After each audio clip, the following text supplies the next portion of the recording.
Hello, and welcome back to the Connect to You podcast, where we talk about health, life, and feelings to connect to a better you. In this episode, we're going to talk about strengths and weaknesses. Yeah, so not just particularly our strengths and weaknesses, but a little bit about how to kind of assess them, how to deal with them, how to improve on your strengths and mitigate your weaknesses. So some of those sort of ideas. Yeah, so which do you think is more important, Ty? Strengths or weaknesses? I don't know if I have a real strong opinion that one is more important than the other. I think a lot of people tend to maybe focus on their weaknesses more than they should and don't have a really clear idea where their strengths are, or maybe people misidentify what their strengths are. So I think more important than having one or the other or dwelling on one or the other, I think it's pretty important to identify what your strengths are and your weaknesses as well. It's really tough to work on yourself if you don't know what areas you need working on. So having that assessment of your strengths and weaknesses, what they are, what areas they're in, is probably a good starting place for that. So kind of off of that, why do you think we focus on our weaknesses so much? Why do you think people obsess on that and really kind of put more emphasis on that than they maybe should? Well, I think it's because we have our strengths. We know we're already good at those things. And we always want to try and get better at something that we're not as good at. So we were talking before, like I used to run when I was younger and I was very, very good at it, but I couldn't lift very heavy weights. Well, now that's something that I've been working on. So I'm building my strength. And that's something that you focus on because it's just, I guess, more of a challenge that way than focusing on your strengths, which when you think about that, if you're focusing on your strengths and trying to make those better, then that can also be challenging and rewarding. And I think that's also why we focus on our weaknesses a bit more, is because we think it's going to be more rewarding in the end. Right. I also think there's a tendency to kind of remember your failures and have them stand out in your mind, whereas maybe your strengths aren't quite as apparent to most people, because I think for a lot of people, they maybe tend to gravitate to a job or a career that favors their strengths. And so you don't really realize that you are utilizing your strengths on a day-to-day basis. And then when you have those failures that are coming from areas of weakness, those are really standing out kind of in sharp contrast in your mind. And I think a lot of people tend to focus more on their failures than their successes. So that really kind of bleeds over into this with focusing more on your weaknesses and less on your strengths. Yeah, and I think also it might be a societal thing where if you think about it in a sense of school, so when you're in elementary school, junior high, high school, even college, you're based on a grade, right? Right. So if you have a or whatever the percentage is of an A, so like a 90% or whatever, and then in another subject you have a 60%, which one are you going to focus on? Yeah, right. I mean, your teachers are going to tell you need to buckle down and focus on that bio mark that's at a 60 and don't worry about your English because it's at a 90, right? Yeah, and then your parents are going to tell you the exact same thing because that mark is lower, and that's, I think, also where that comes from, because you have people telling you areas that you should focus on, and people will always tell you about your mistakes that you're making and focus on that. So not only are you focusing on it, but you have outside forces that are also doing that for you. And a lot of times you don't have somebody really focusing on that strength of being, oh, you're really good in English. What do you like about it? That kind of stuff, and asking those questions. Rather, people are asking you, well, why can't you do bio very well? And what don't you understand about bio? And it makes sense to try to get better at that, but I think there just needs to be more focus on that strength that you have as well. Right. So, okay, that's a good segue into, do you think it's better to fix our weaknesses or improve upon our strengths? So I always like to do a 2-to-1 ratio. So for every 2 strengths that you're focusing on, you focus on 1 weak. Right. Okay. I think that's a really, really good way to do that. Like we said, in school, there's a lot of emphasis on fixing your weaknesses and kind of becoming a more well-rounded individual, I guess, smoothing down those peaks and valleys and becoming a lot more level. But I think in the real world, there's a lot of situations where if you're weak in something, you can generally avoid it for the most part. I mean, not in everything, but if you sucked at bio in school, don't go be a biologist, right? Be a writer if English was what you were doing good in, or be an accountant, be a bookkeeper if math was your strength and social studies was your weakness. Whereas, yeah, in school, we have a lot of pressure and a lot of expectation to be passing all those grades, be doing well in them, that sort of thing. And possibly not enough focus on building up our strengths in areas that we're strong in. Yet when you see what a lot of people select for a job or a career path, they are kind of focusing more on those strengths. So, and then I think another point from that is, how do we focus more on improving our strengths and less worrying about our weaknesses? So one thing you said, you do a 2-to-1. So for every 2 strengths you work on 1 weakness. Is that right? Yes. For me, I definitely focus on my weaknesses, and that's something that I've also been trying to work on, and I guess could be considered a weakness of mine. So your weakness is that you focus on your weakness? Instead of my strengths, yeah. Gotcha. And even to a point where I don't recognize what my strengths are. But I think in order to focus more on your strengths and how to improve that than what your weaknesses are, you also have to gain more experience to know exactly what your strengths are and what your weaknesses are.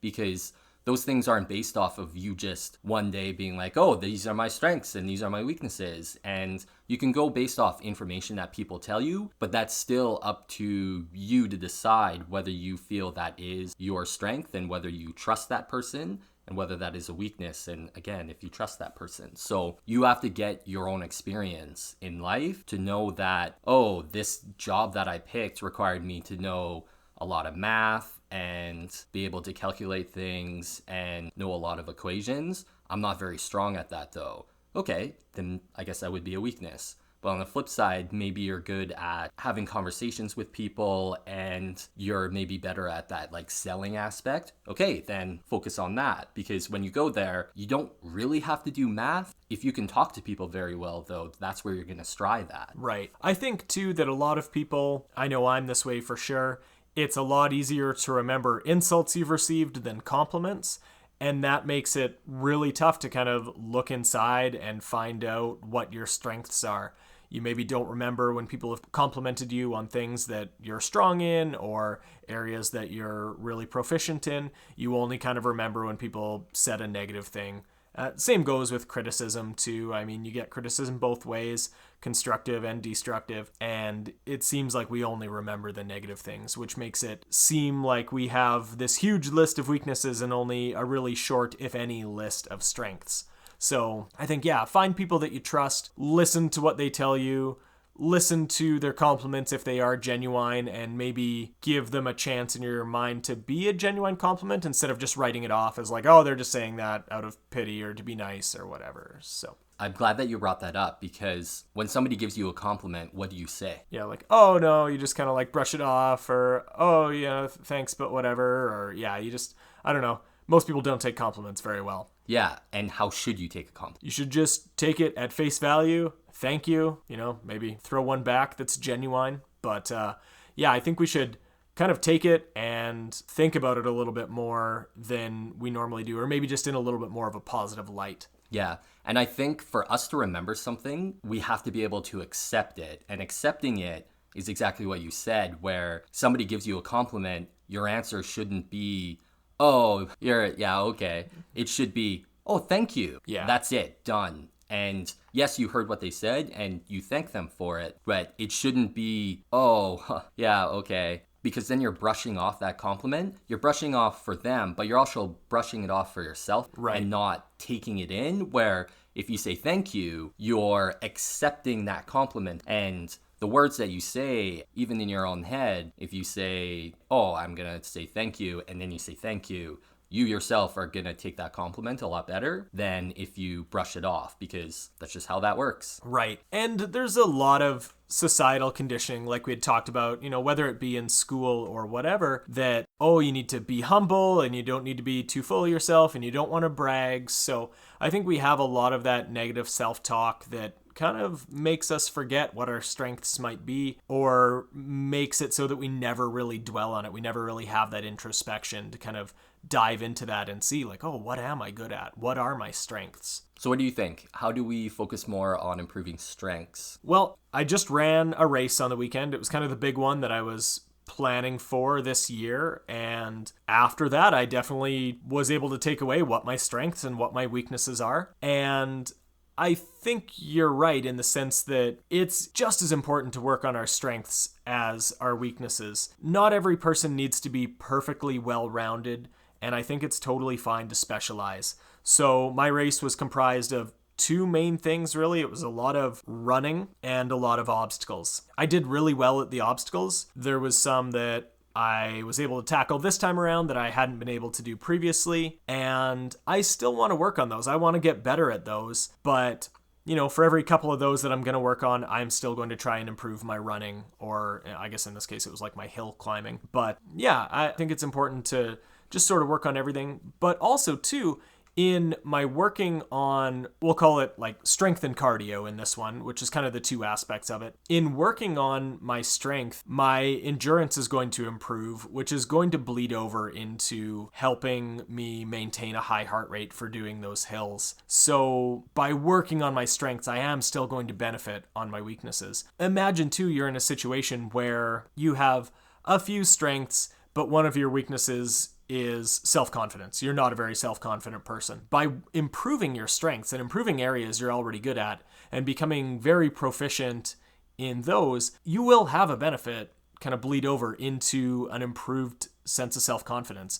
just by having something you're really good at and really strong at and succeeding in it time and again. That helps overall. That makes us a stronger person that's more confident. Yeah, confidence comes from the repeated success of an activity. And just because you're confident in one thing doesn't mean that you're going to instantly be confident in something else. But it can help because you'll know, okay, I was able to do this and I just kept at it. And yes, maybe you started out and you weren't successful at whatever, or you weren't very strong at it. And then you just kept working on it. And then repeated success means that you build your confidence. It's like driving. That's where that comes from, right? Yeah. When you're starting, you're not very confident in your driving skills. That's why you have somebody with you to tell you exactly what you do. Hopefully you have that. Yeah.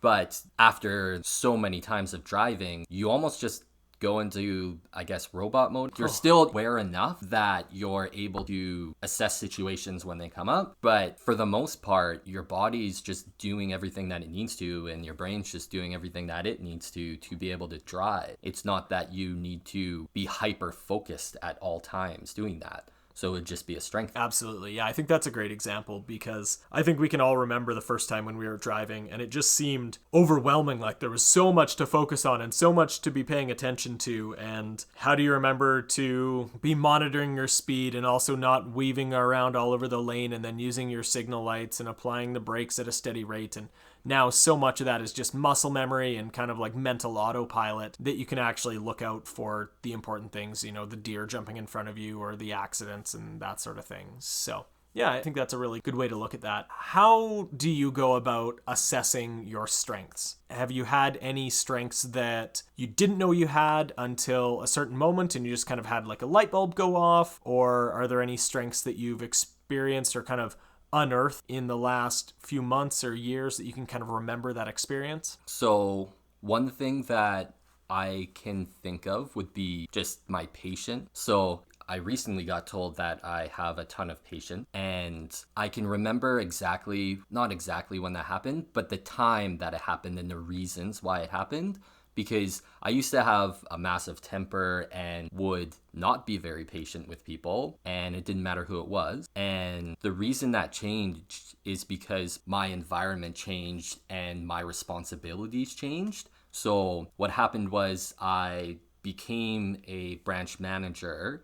And when you're a branch manager, you need patience when you're leading a team. You can't just fly off the handle because your team sees that and they feel that, and that can bring down the mood, that can make them terrified of you.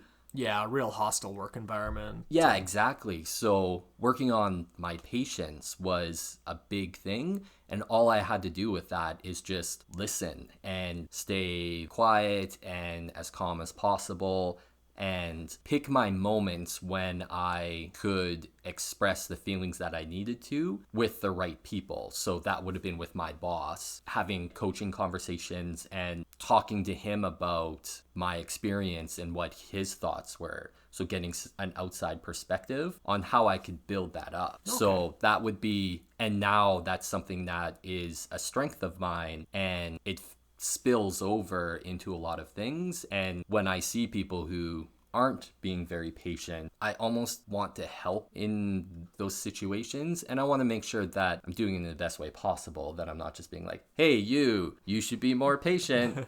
But if it's like family or friends just being, hey, this is something that I noticed, are you cool if we talk about it? And yeah, just going through, and I reach for my previous experiences and put it into those conversations, because I think we can all do with a bit more patience. And when you're in that traffic jam, it's like you can't stress about that stuff. And if you have somewhere to be, that's stressful, but you can't change that situation. So requires a little more patience, and that way you can get there as safe as possible, which that's what we should be worried about. That's a good call. I like how you look at that. So that's an example of one of your strengths that maybe used to be a weakness, and something that you really put a lot of work into and built that weakness into a strength. Yeah, now I see it as it's driving, where it's just there. I don't have to consistently think, okay, I need to be patient. I need to wait 5 seconds before somebody finishes talking.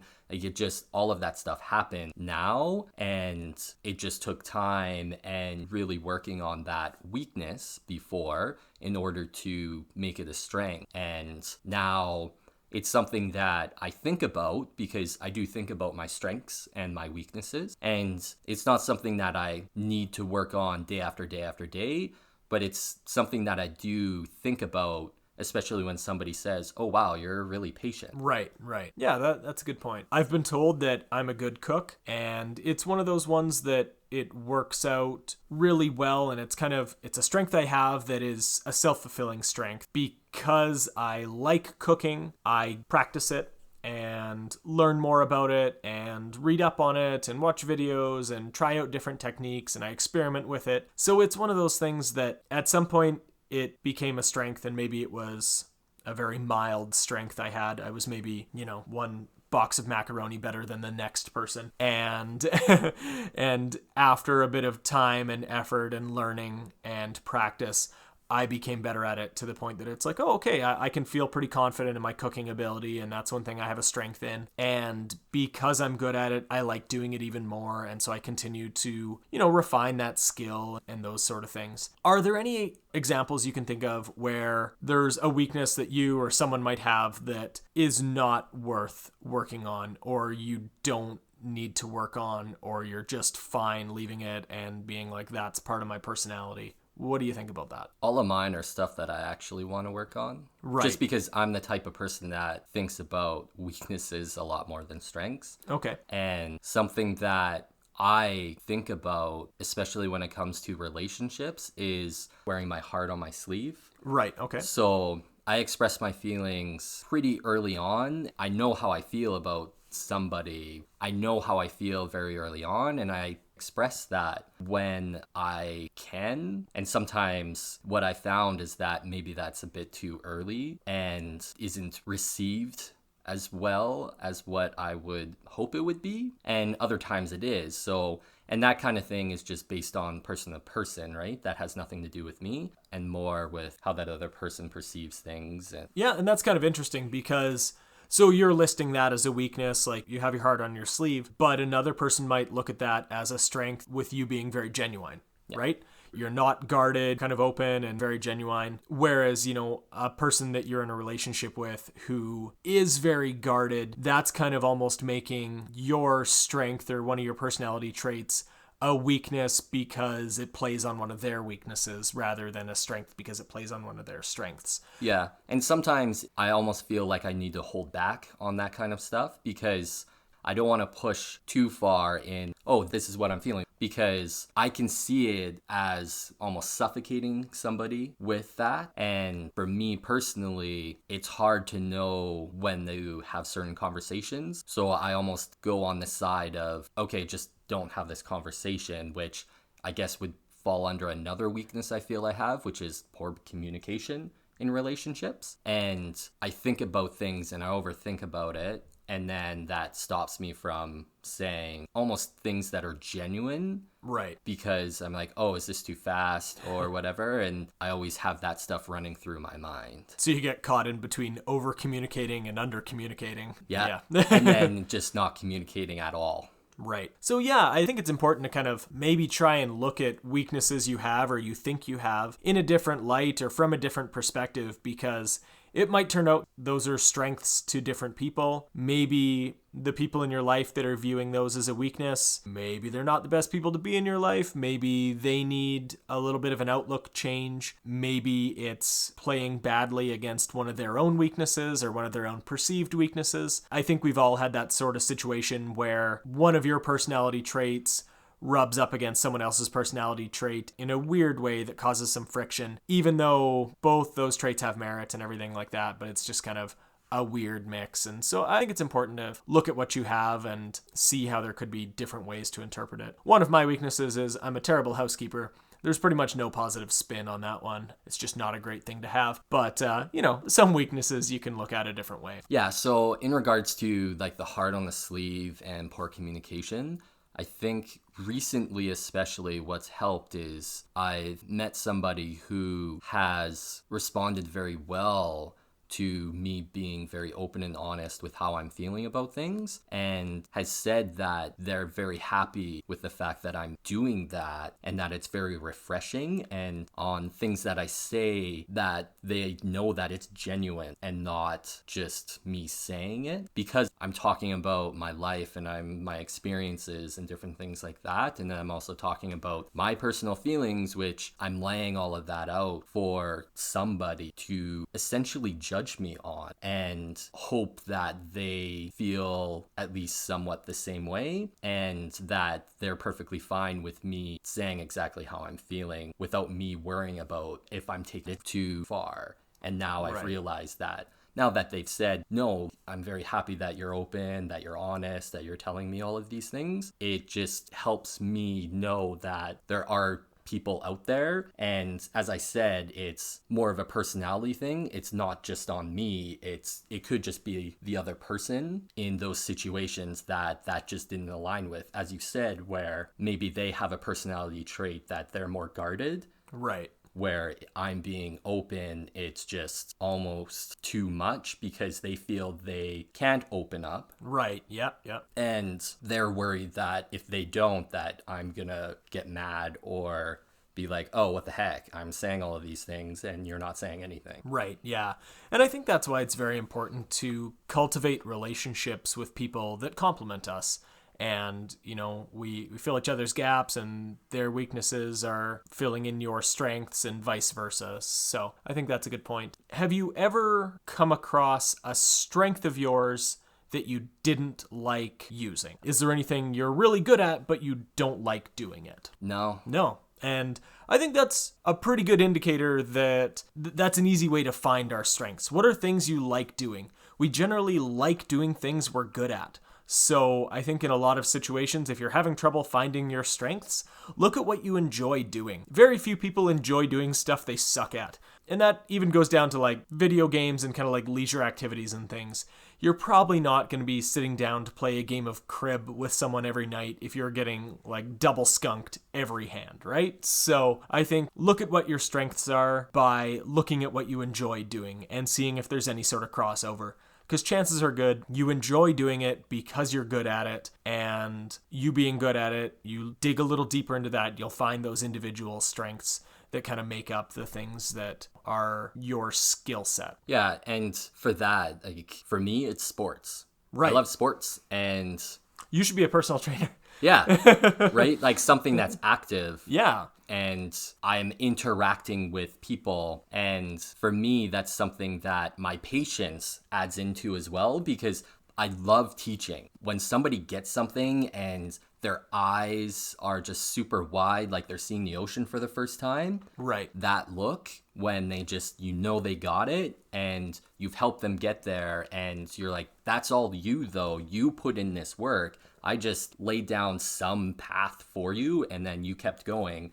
But when that happens, I am just as excited as that person is for reaching whatever goal or learning whatever skill set that they were learning at that point. And then there's high fives and everybody's happy at it. Oh, so yeah. that's something where my patience comes in, and why personal training, because it does have that athletic and that sports type aspect to it, but it also has that patient aspect where if somebody's frustrated with something not working or going right, or they don't feel a movement properly or whatever's happening, I am the one that can say, no, you're doing this very well, maybe try and adjust this, but keep going at it, and really giving that encouragement. And yeah, that's playing on my strength. Yeah, and I think that kind of goes back a little bit to our procrastination episode, where we talked about things you procrastinate at are generally things that you're not very good at, or you don't think you're very good at, or at one point you weren't very good at it, and that's why you kind of put it off. So if you have any trouble identifying your strengths and weaknesses, just look at what you do and don't like doing, because that'll generally have some insight, I think. Yeah,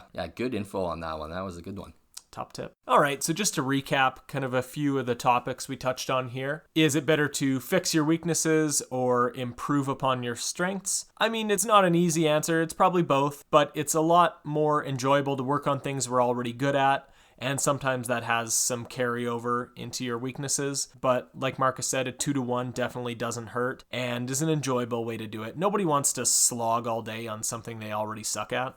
So work on things you're good at as well as things that you need some improvement on. And how do you focus more on improving your strengths instead of worrying about your weaknesses? Listen to compliments people give you and listen to them wholeheartedly and take them genuinely, because chances are good we get a lot more compliments than we really think we do, but we're just so busy focusing on the insults and the negative interactions we have with people and the criticism aspect of things.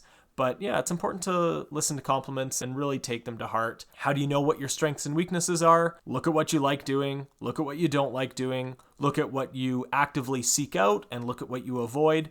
Chances are good that's going to have some pretty good alignment with what your strengths and weaknesses actually are. And keep in mind too that what some people view as your weakness, other people might view as one of your strengths. And a lot of times that's kind of a two sides of the same coin, and that there is some benefit there to certain people. And if you have the right people in your life, that maybe would find out that a lot of your weaknesses are actually strengths. Yeah, and it takes experience. Yeah, so absolutely. Tons of experiences, whether it's with a job or schooling or relationships that you have. Just really hone in on that experience and really try to absorb. And at the end of the day, maybe think about the interactions that you had and the experiences that you had, and what are things that you felt good about and what are things that maybe you didn't feel good about. And you can probably hone in on a few strengths and weaknesses that way. And then practice. If you're wanting to work on a weakness, it probably is going to take longer than you think it will, but just keep at it. With my patience thing, it took a while for me to build up that skill and to become more and more patient with people and with myself. And I had to keep repeating certain mindsets and just statements in my head whenever I was in interactions in order to make sure that I was doing the proper thing, and then being able to tell others that I worked with, or friends or family or whatever, how my experience went and just the mindsets and the thought processes that I had in order to build that skill up. Right. A quote I've heard before that I really like is, "No one can be all things to all people." So keep in mind, you don't need to eliminate every weakness you have. You don't need to have every strength and every skill set in the book. Look at what you're good at and be okay with those being your skills. And if you want to work on your weaknesses, great, but don't think that you need to be Wayne Gretzky and Bill Gates rolled into one, because no one's going to be all those things. So be yourself. Great quote. So with that, we are at the end of the episode for the Connect to You podcast, and we will not be talking to you next week. We're actually going to be taking a 3-week break. With it being summer, I'm going for a 3-week vacation and my brother's wedding. So we will actually be back in the middle of August, I'd say around August 14th. Sounds right. And otherwise, I hope you have a great summer. Hopefully it's not as rainy and cloudy, and hopefully you get some sun at some point. Right on. But have a great summer, and thank you for listening. Thank you.